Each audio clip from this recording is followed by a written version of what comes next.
예, 귀하고 복된 새벽에 나오신 우리 귀한 성도 하나님의 크신 은총이 여러분에게 충만하시길 축복합니다. 시험에 들기에 마옵시고 라는 그런 하나님 말씀 주기도문 가운데 우리를 시험에 들게 하는 악을 세 가지로 나눌 수가 있는데 그 첫 번째 악은 우리 마음속에 있는 악이 있습니다. 그래서 우리는 나도 모르는 사이에 그 악이 튀어나오게 되고 그로 인해서 우리가 죄를 짓게 되는 것입니다. 또 하나는 사회적인 악이 있습니다. 또 하나는 바로 사단이라는 그런 악이 있는데 어제는 우리가 우리의 마음속에 있는 죄에 대해서 말씀을 드렸고 오늘은 우리 사회 악에 대해서 말씀을 드리겠습니다. 사회는 또 하나의 인격입니다. 그래서 개인적으로 아무리 선해도 사회 자체가 악하게 되면 우리가 그 시험에서 벗어나기가 보통 어려운 게 아닙니다. 예를 들면 군대 문화라는 게 있습니다. 군대에 가게 되면 술, 담배를 안 하던 친구들이 술, 담배를 굉장히 많이 합니다. 제가 군대에 있을 때 군종을 했는데 군종 생활할 때에 그 군에 있을 때 교회를 잘 다니는 친구들이 이제 어머니 아버지 눈길을 피해서 군대 오기 때문에 술, 담배를 그때부터 배우기 시작합니다. 왜냐하면 군대는 또 휴식 시간이나 이렇게 할 일 없기 때문에 그 휴식 시간에 담배와 술을 참는다는 게 쉽지가 않습니다. 그래서 옆에서 담배를 피니까 자기도 같이 피고 또 군대 문화가 술 문화니까 또 술도 먹고 이런 일이 벌어지게 됩니다. 뿐만 아니죠. 우리가 일반 사회 조직 문화도 마찬가지입니다. 예를 들면 술 접대를 하는 그런 문화 속에 들어가 있으면 술을 또 안 먹기가 굉장히 어렵고 그것을 버텨내기 어렵습니다. 또는 뇌물을 잘 주는 그런 곳에 있는 곳에 있게 되면 뇌물을 다른 사람 다 받는데 나를 안 받기가 참 어렵습니다. 이런 사회적인 악이 있는 자리에서 내가 그걸 버텨낸다는 것이 결코 쉽지가 않다는 사실이죠.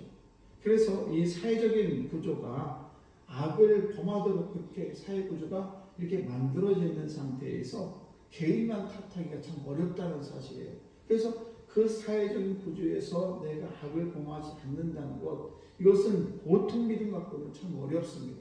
그래서 우리는 이 사회적인 그런 악 속에서 우리가 살아가고 있는데 저와 여러분들이 이런 악 속에서 우리가 빠져나올 수 있는 길은 뭐냐? 그것은 다른 것이 아니라 그 구조를 바꾸든지 아니면 내가 거기서 나오는 것이 가장 현명한 방법입니다. 그래서 우리가 이 세상을 살아갈 때 우리를 시험에 들게 하는 것들이 사회적인 이런 구조의 악 속에 살고 있기 때문에 우리가 시험에 빠질 수도 있다는 사실이고 또 하나는 사단이라는 것입니다. 그래서 다만 악에서 구하옵소서 할 때 여기 악이라는 이 말은 우리가 이제 여성용, 남성용 여기 헬라어는 그렇게 있는데 아무튼 남성용으로 해석을 하게 되면 악한 자, 악한 놈 이렇게 표현할 수가 있습니다. 그래서 악한 놈 대표자가 누구냐 바로 사단인데 현대인들은 이 과학과 이성의 세상에 살고 있어요. 그러다 보니까 사단과 같은 건 영적 실체에 대해서 무감각합니다. 사실 우리가 가만히 생각해 보면요, 사단이 없는 게 아니에요. 악한 존재가 다 우리를 유혹하게 되는 것입니다. 그런데 영적인 실체를 우리 과학을 배운 사람들, 이성적으로 생각하는 우리 현대를 살아가는 사람들은 그런 것에 대해서 전혀 그런 게 어디 있어라고 생각을 하고 무시하는 경우가 있다는 사실입니다. 그러나 악은 반드시 존재하고 이 사단은 존재한다는 사실입니다. 그래서 이 사단은 이렇게 고차원적으로 사단은 없어, 우리는 악이라는 게 없어 라고 하면서 이렇게 교묘하게 존재하지 않는 것처럼 해가면서 우리 사람에게 접근을 하고 우리를 넘어뜨리게 되는 것입니다. 그래서 예수님께서 가이사 빌립보에 있을 때 제자들이 물어봤습니다. 너희들은 나를 누구라고 하느냐? 그때 베드로가 얘기하죠. 주는 그리스도 살아계신 하나님의 아들이시니라 이렇게 이야기를 합니다. 그때 주님께서 또 이어서 이제 주님께서 받을 고난에서 말씀하십니다. 내가 십자가를 질 것이고 내가 죽을 것이고 사흘 만에 부활할 것이다 얘기했을 때에 그때 베드로가 그렇게 자기가 주는 살아계신 주는 그리스도의 살아계신 아들이라고 고백했던 그 베드로가 그 예수님한테 뭐라고 얘기를 하냐면 주여 그리 마옵소서 이 일이 결코 주께 주에게 미치지 아니하리이다 라고 하면서 주님이 십자가를 짓는 거 그거는 있을 수가 없어요 라고 하면서 그 그 주님의 말씀을 되받아치는 그런 일이 있게 되는 것입니다. 그때 예수님이 뭐라고 얘기합니까? 사단아, 내 뒤로 물러가라. 너는 나를 넘어뜨리게 하는 자보다 내가 내 하나님의 일을 생각하지 않냐고 도리어 사람의 일을 생각하는도다. 이러면서 그 베드로 고백 속에서 사단이 있다라는 것을 예수님께서 말씀하고 있습니다. 그래서 베드로의 고백은 정말 인간적인 건 애정에서 예수님에 대해서 얘기를 했을 뿐인데, 그러나 실상은 사단이 가장 베드로에게 그럴듯하게 접근해서 예수님이 십자가지는 것 자체를 마치 자기가 최고인 것처럼 그렇게 이렇게 위장을 해가지고 베드로에게 나타났다는 것을 성경은 우리에게 말씀하고 있다는 사실입니다.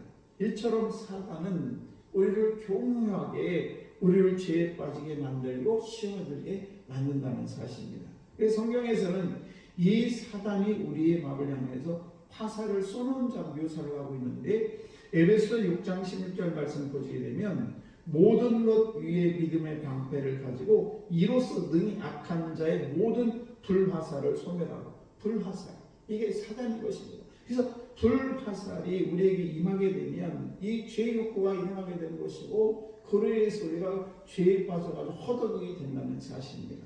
그래서 이렇게 사단을 이렇게 우리가 불화살이 우리에게 사단이 막 접근할 때 우리가 할 수 있는 방법은 뭐냐? 바로 사단을 마귀를 대적하는 건 기도를 해야 되는 것입니다. 나를 유혹하는 이 마귀가 예수로 물러가라, 이렇게 기도를 해야 된다는 것입니다. 그럴 때 우리는 마음의 욕심이 사라지게 되고 그리고 평화가 임하는 것을 볼 수가 있습니다. 종교개혁자 마틴 루터가 1519년에 종교개혁을 했습니다. 그때 종교개혁을 할 때 이 마틴 루터가 마귀와 싸움을 굉장히 많이 한 사람이 마틴 루터예요. 그리고 그분은 또 거기에 많이 기록을 하고 있습니다. 보름제라는 회의가 있었습니다. 이 보름제라는 회의는 뭔가 하면 그때 루터가 종교 재판을 받게 됐습니다. 그럴 때에 많은 사람들이 거기 가면 당신 죽습니다. 왜냐하면 교황청에서 이미 루터를 죽이려고 했기 때문에 그렇습니다. 그것을 다 알기 때문에. 그런데 이제 보름주에 가게 됐는데 루터가 이렇게 얘기를 합니다. 나는 진리를 증언하기로 결심했기 때문에 나는 여기 서 있고 확고하다. 나는 보름주 시에 기왓장 수만큼의 마귀가 있을지라도 나는 그곳에 갈 것이다. 마귀가 그냥 기왓장처럼 엄청 많아도 나는 그곳에 가서 내 진실을 밝히겠다, 이렇게 얘기하는 것입니다. 그리고 이제 신약 성경을 번역을 하게 되는데, 그때에 번역했던 왈츠부르크라는 성이 있습니다. 그곳에 가면 실제로 마틴 루터가 거기서 성경을 번역했던 성이 바로 왈츠부르크라는 성이 있는데, 여기에 가면 성서를 번역할 때에 마귀가 얼마나 이 루터를 공격했는지, 그때 루터가 거기에 있었을 때에 잉크를 그 당시에 사용했는데 그 잉크병을 마귀한테 집어던져가지고 벽에 잉크가 묻어있는 그런 자리가 있습니다. 그래서 많은 사람들이 그 잉크자로 자꾸 만져가지고 잉크자가 없어질 정도로 됐는데, 아무튼 이 마틴 루터가 성서 번역을 할 때 마귀가 나타나가지고 마귀가 이렇게 얘기합니다. 당신 같은 사람이 무슨 성서 번역을 하고 종교개혁을 한다고 해. 그러면 당신의 죄 좀 봐봐. 그러면서 이마 두꺼운 책을 가져가 루터가 지은 죄에 대해서 쭉 써놓은 그런 책을 루터에게 보여줍니다. 그때 루터가 어떻게 했냐? 이렇게 빨간 잉크를 가지고 그 펜을 가지고 하나씩 지워갑니다. 뭐라고 지워갔냐? 그 아들 예수 피가 우리의 모든 죄를 깨끗하게 하실 것이다. 이렇게 요한일서 1장 7절 말씀하면서 계속 그거를 다 지워갑니다. 그러자 또 마귀가 또 루터에게 다가가지고 날카로운 이거 다 지웠다고 죄가 없는 거 아니야? 또 있어. 그러면 또 다른 죄를 가지고 적은 걸 가지고 마귀가 또 루터한테 나타나게 되죠. 그러자 루터가 또 다시 이렇게 죄의 말씀을 하면서 다 그 모든 죄를 빨간 펜으로 다 지웠다는 그런 이야기가 있습니다. 그러면서 오늘 함께 저들이 찬양가를 부른 585장 내 눈은 강한 성이요. 이 찬양은 우리가 이 마귀가 우리를 유혹할 때 마틴 루터가 불렀던 그런 찬양, 작사작곡 같은 걸로 신 것입니다. 그래서 우리가 이 세상을 살아갈 때 수많은 유혹이 너무 많습니다. 우리 내 자신의 지은 내 속에 있는 그런 죄, 그리고 사회적인 악, 그리고 우리를 힘들게 하는 사단의 마귀가 우리를 계속 우리를 넘어뜨려 하는데, 이 넘어뜨리는 이 유혹에 대해서 우리는 날마다 주 예수 이름으로 우리가 기도하고 그것을 물리치는 우리 귀한 성도 여러분 되시기를 축원합니다. 기도하겠습니다.